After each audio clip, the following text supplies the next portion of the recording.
जय श्री हरि भक्तों, आप सभी का स्वागत है। आज बैकुंठ चतुर्दशी व्रत की पावन कथा हम आपके समक्ष लेकर आए हैं। इन कथाओं को सुनने मात्र से ही होगी बैकुंठ लोक की प्राप्ति। तो बिना समय गवाते हुए आइए कथाओं को शुरू करते हैं। बैकुंठ चतुर्दशी की कथा। पहली कथा। बैकुंठ चतुर्दशी की पौराणिक कथा के अनुसार एक बार की बात है, नारद जी पृथ्वी लोक में घूमकर बैकुंठ धाम पहुंचते हैं। भगवान विष्णु उन्हें आदर पूर्वक बिठाते हैं और प्रसन्न होकर उनके आने का कारण पूछते हैं। नारद जी कहते हैं, हे प्रभु, आपने अपना नाम कृपा निधान रखा है। इससे आपके जो प्रिय भक्त हैं वही तर पाते हैं, जो सामान्य नर नारी है वह चिंतित रह जाते हैं। इसलिए आप मुझे कोई ऐसा सरल मार्ग बताएं जिसमें सामान्य भक्त भी आपकी भक्ति पर मुक्ति पा सकें। यह सुनकर विष्णु जी बोले, हे नारद, मेरी बात सुनो। कार्तिक शुक्ल पक्ष की चतुर्दशी को जो नर नारी व्रत का पालन करेंगे और श्रद्धा भक्ति से मेरी पूजा अर्चना करेंगे, उनके लिए स्वर्ग के द्वार साक्षात खुले होंगे। इसके बाद विष्णु जी जय विजय को बुलाते हुए और उन्हें कार्तिक चतुर्दशी को स्वर्ग के द्वार खुला रखने का आदेश देते हैं। भगवान विष्णु कहते हैं कि इस दिन जो भी भक्त मेरा थोड़ा सा भी नाम लेकर पूजन करेगा वह बैकुंठ धाम को प्राप्त करेगा। आइए इसकी दूसरी कथा जानते हैं। करोड़ों सूर्य की कांति के समान वाला सुदर्शन चक्र जो शिव जी ने दिया था श्री हरि विष्णु को, आइए उसके बारे में सुने। पौराणिक मत अनुसार एक बार भगवान विष्णु देवादिदेव महादेव का पूजन करने के लिए काशी आए। वहां मणिकर्णिका घाट पर स्नान करके उन्होंने 1000 स्वर्ण कमल पुष्पों से भगवान विश्वनाथ के पूजन का संकल्प किया।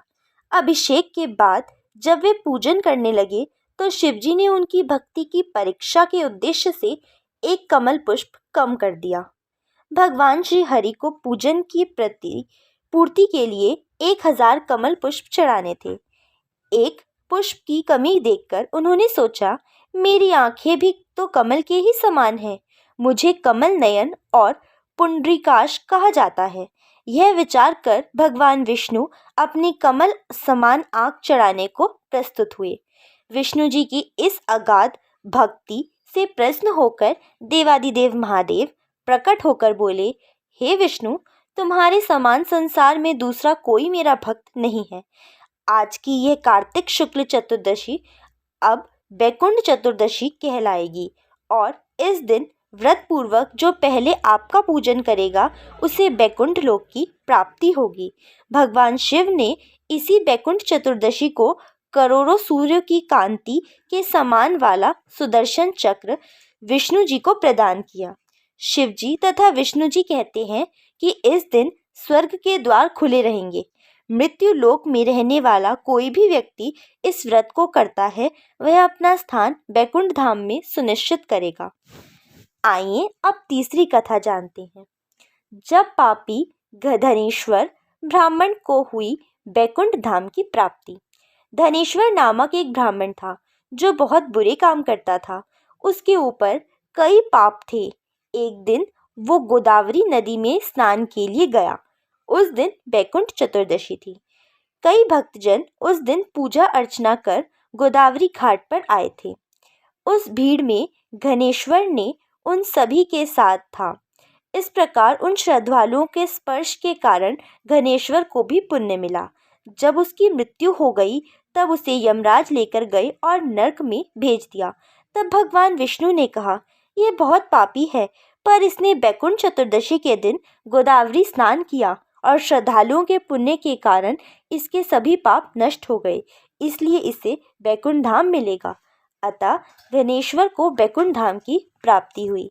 तो भक्तों, इन कहानी के माध्यमों से हमें बैकुंठ चतुर्दशी का महत्व पता चलता है। इन कहानियों को सुनने मात्र से ही बैकुंठ धाम की प्राप्ति होती है, ऐसा माना जाता है। उम्मीद है आपको वीडियो पसंद आई होगी। ऐसी और वीडियोस देखने के लिए चैनल से जुड़े रहें। वीडियो को लाइक करें, शेयर करें और चैनल को सब्सक्राइब ज़रूर करें ताकि आपको हमारी और भी वीडियोस मिलती रहें। तब तक के लिए जय श्री हरि।